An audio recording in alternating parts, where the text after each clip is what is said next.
sistema de seguridad y salud en el trabajo tiene, en primer lugar, el desarrollo de la base normativa.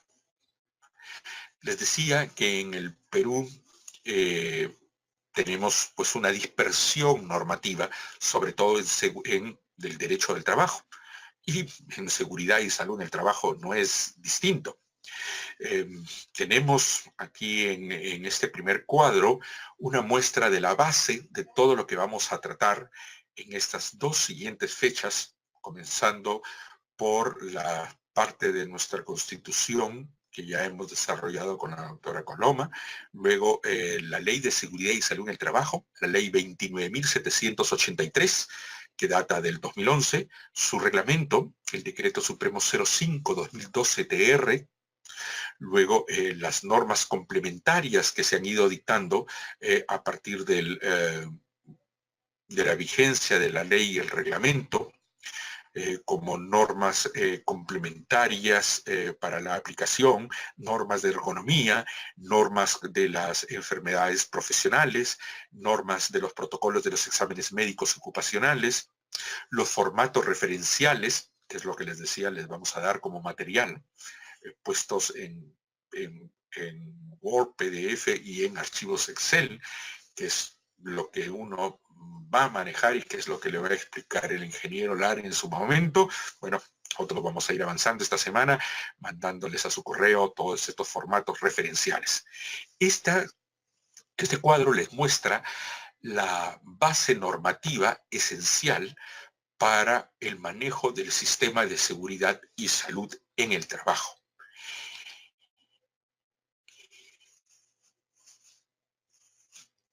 Recordemos la base constitucional y de ahí la importancia y eso explica también por qué muchos temas de seguridad y salud en el trabajo terminan siendo pronunciamientos no solo de la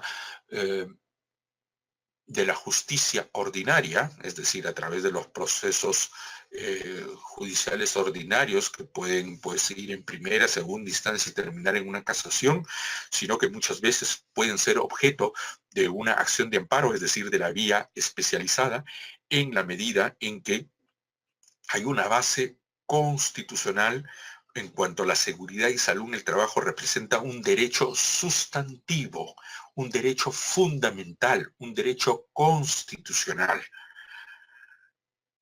Recordemos para esto que el artículo 1 de nuestra Constitución nos recuerda que la defensa de la persona humana y el respeto de su dignidad son el fin supremo de la sociedad y del Estado. Con ello ya tenemos, si bien en forma todavía muy general, porque esto puede ser aplicado a muchas dimensiones, pero tenemos el primer sustrato y base de lo que es el respaldo de todo el sistema jurídico que defiende a la persona humana, al trabajador y, como veremos en su momento, no solo al trabajador, porque el sistema de seguridad y salud en el trabajo alcanza a muchas personas, no solo al trabajador. Bueno, la Constitución nos dice defensa de la persona humana, que en seguridad y salud en el trabajo será primordialmente el trabajador, pero no solo el trabajador, y el respeto a su dignidad. Esto quiere decir que el sustrato de la seguridad y salud en el trabajo tiene como fin defender, o sea, cuál es la base subjetiva de este derecho, la persona humana. En cuanto a qué derecho sustantivo, la dignidad. La dignidad es un derecho, como se los habrá explicado la doctora Coloma, o una dimensión o un haz de derechos que permite entroncar otros derechos como la salud, la seguridad, la libertad, porque son propios del ser humano. A continuación, el artículo 2 nos hace referencia a que toda persona tiene derecho, dentro de un listado largo de derechos, dice, a la vida, a su identidad y a su integridad moral, física y psíquica.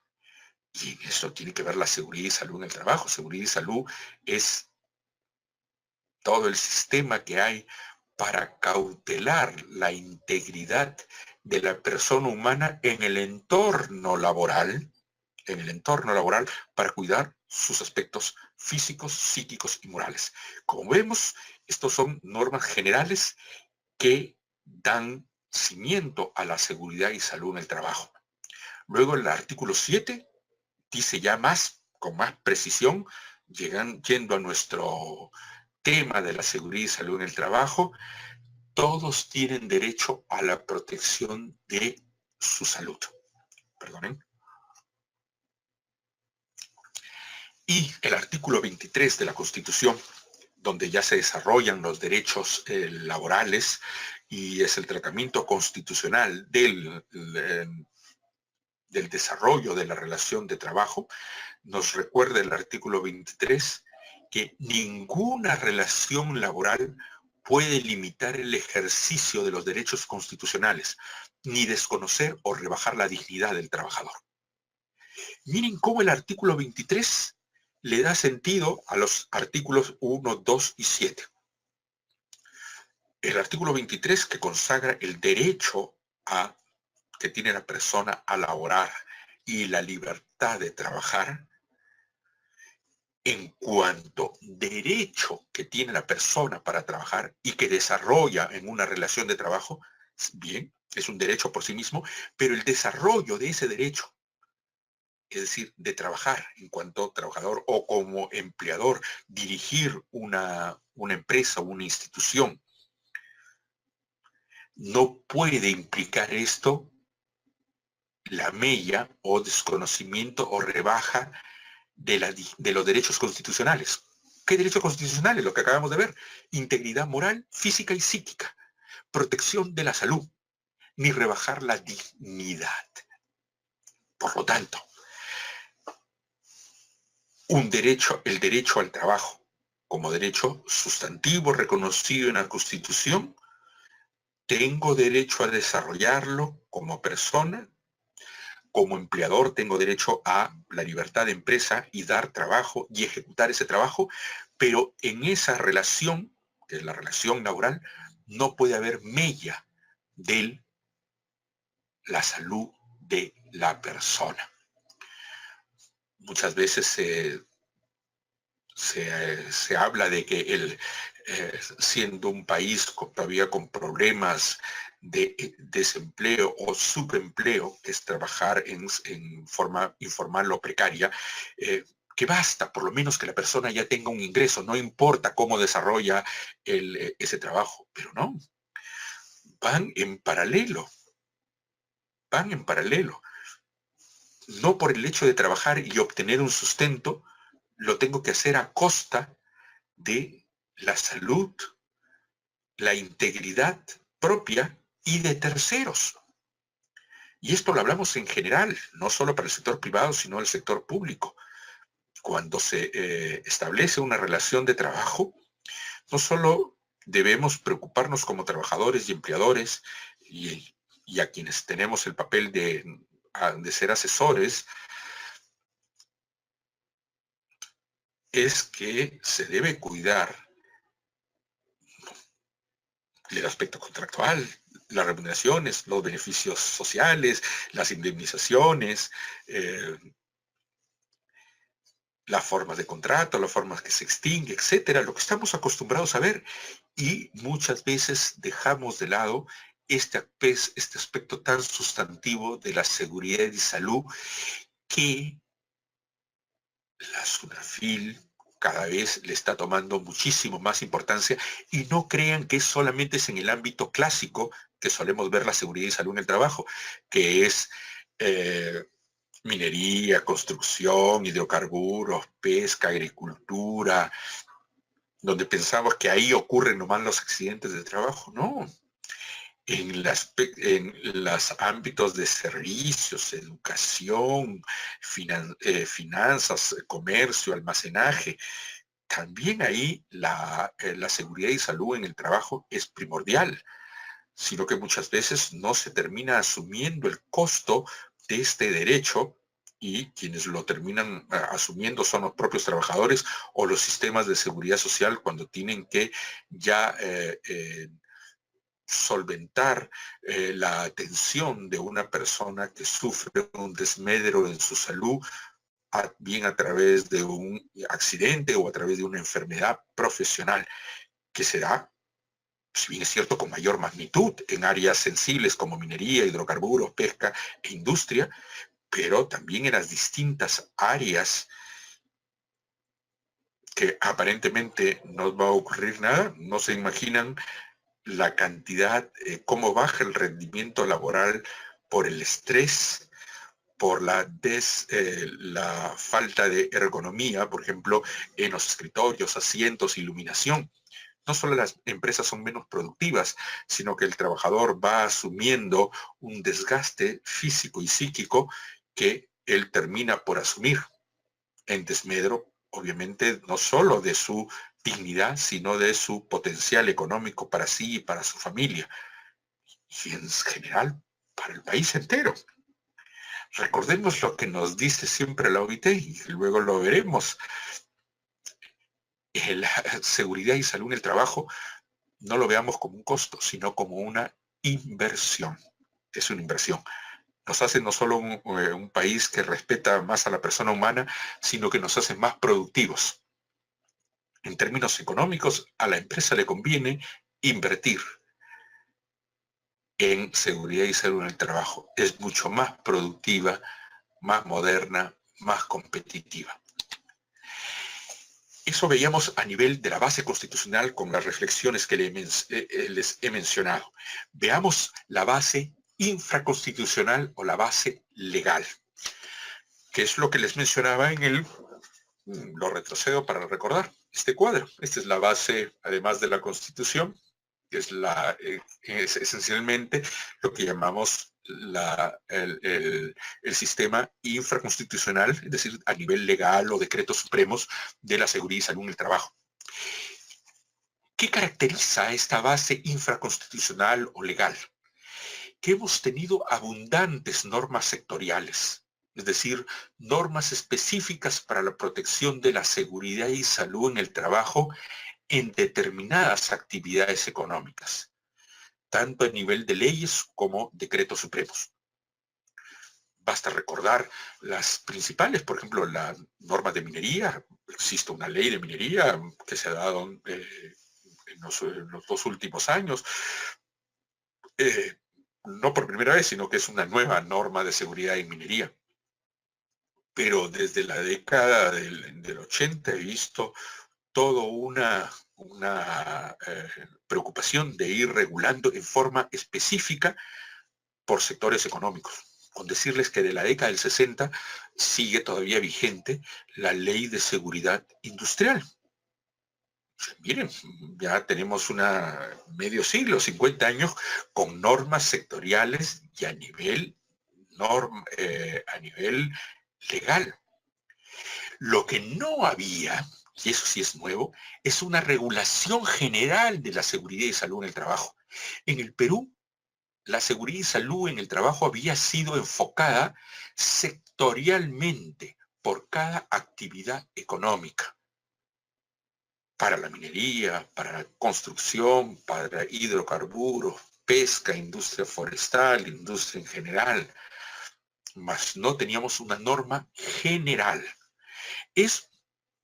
La normativa general en seguridad y salud en el trabajo es bastante reciente. Primero se dio solamente a nivel de un decreto supremo, o sea, ni siquiera legal, un decreto supremo, cuando en el 2005 se dio el reglamento de seguridad y salud en el trabajo, un avance.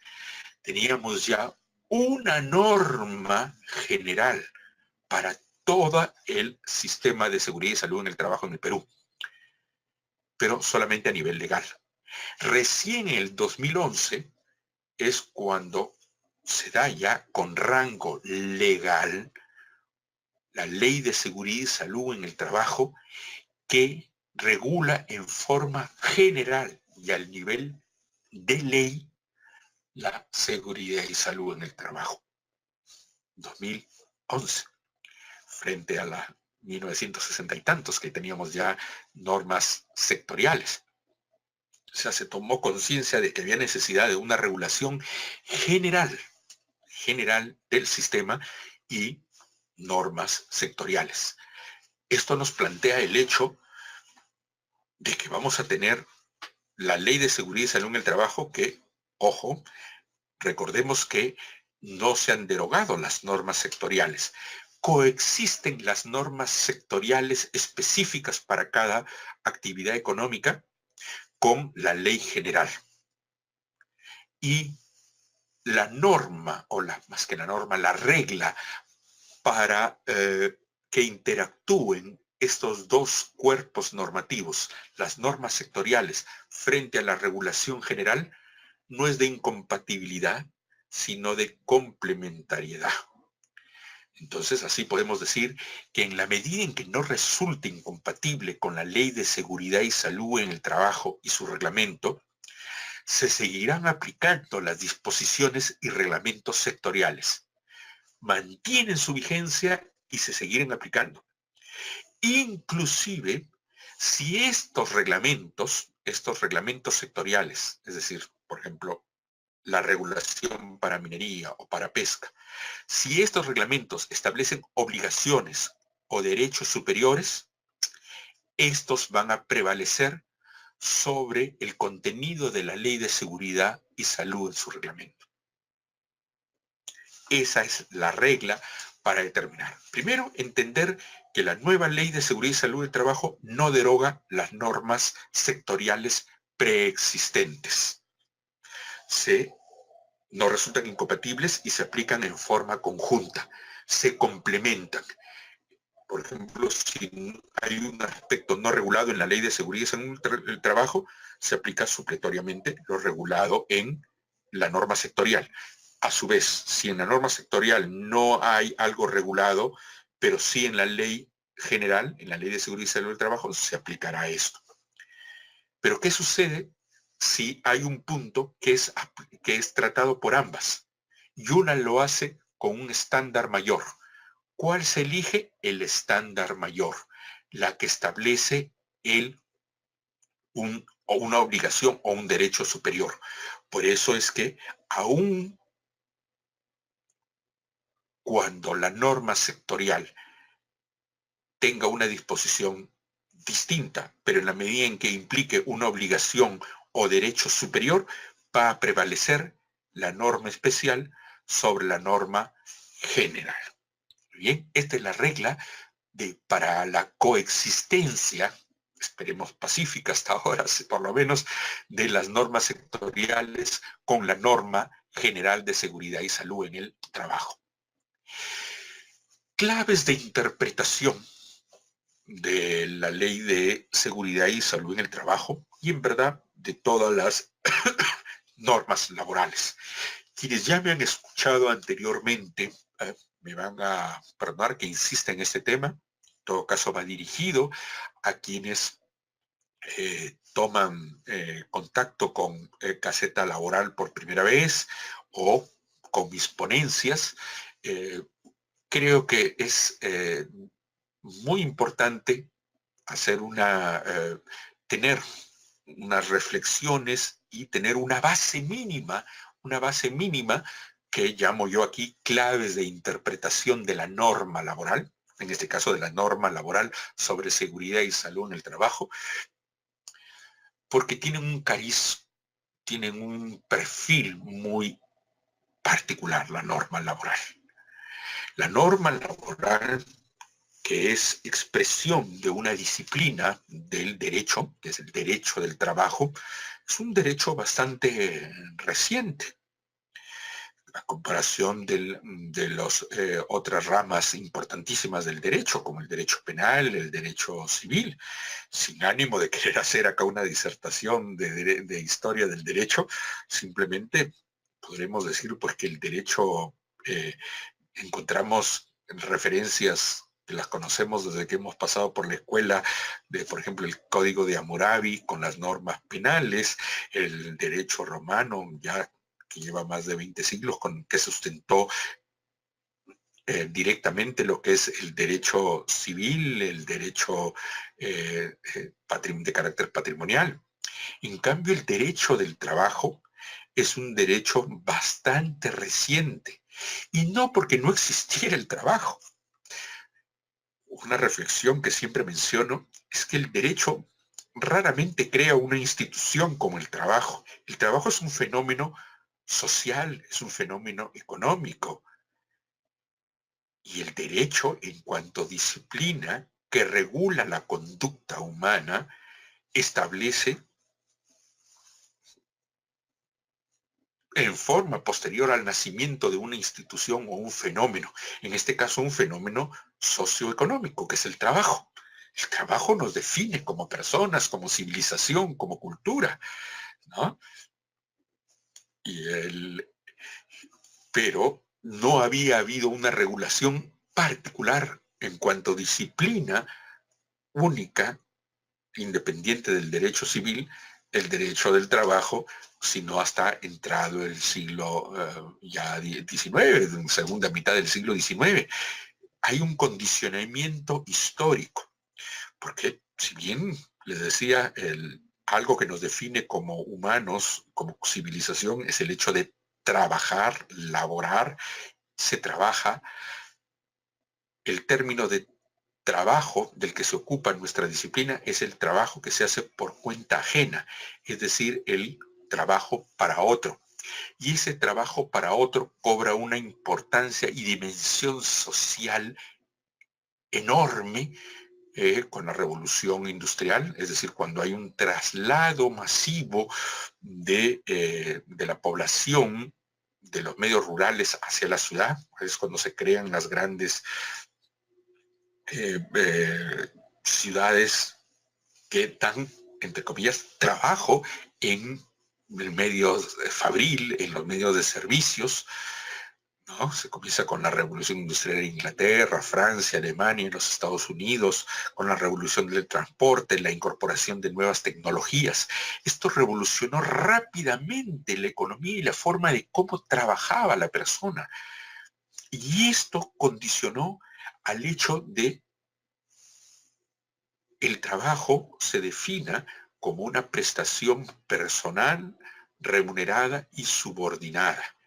Esta subordinación, que es trabajar por cuenta ajena para otra persona bajo sus órdenes, tienen un condicionamiento, como les digo, de carácter histórico, que van en forma paralela con la constitución del Estado moderno, con la constitución del Estado social de derecho, aquel Estado que se sustenta en percibir como fin del Estado y la sociedad a la persona humana.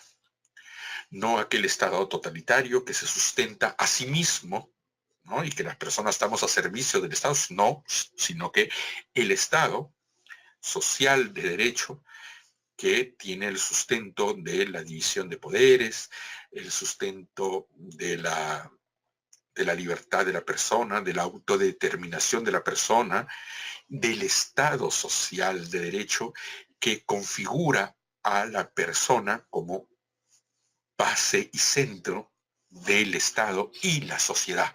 En ese sentido, el derecho del trabajo, el derecho al trabajo y los derechos que están alrededor del derecho al trabajo, como el derecho a una jornada de trabajo, a la remuneración, a la seguridad y salud en el trabajo, se constituye como un derecho humano.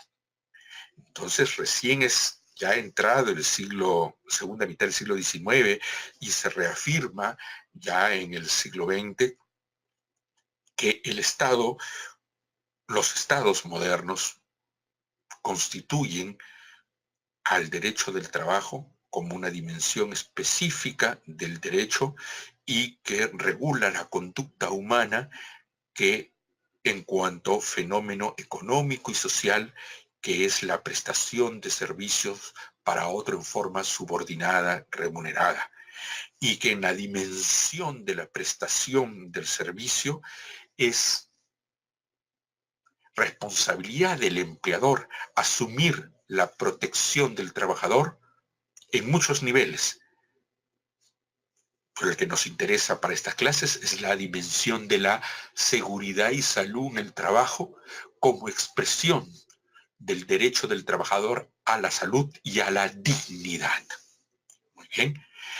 Ahora, el derecho del trabajo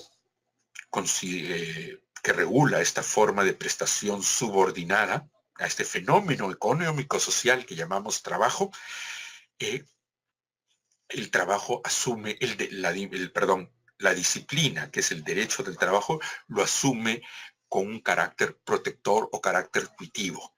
Es decir, que asume por una realidad económico-social que hay una desigualdad entre las partes, una desigualdad económica, una desigualdad en el acceso a la información, una prevalencia del empleador sobre el trabajador.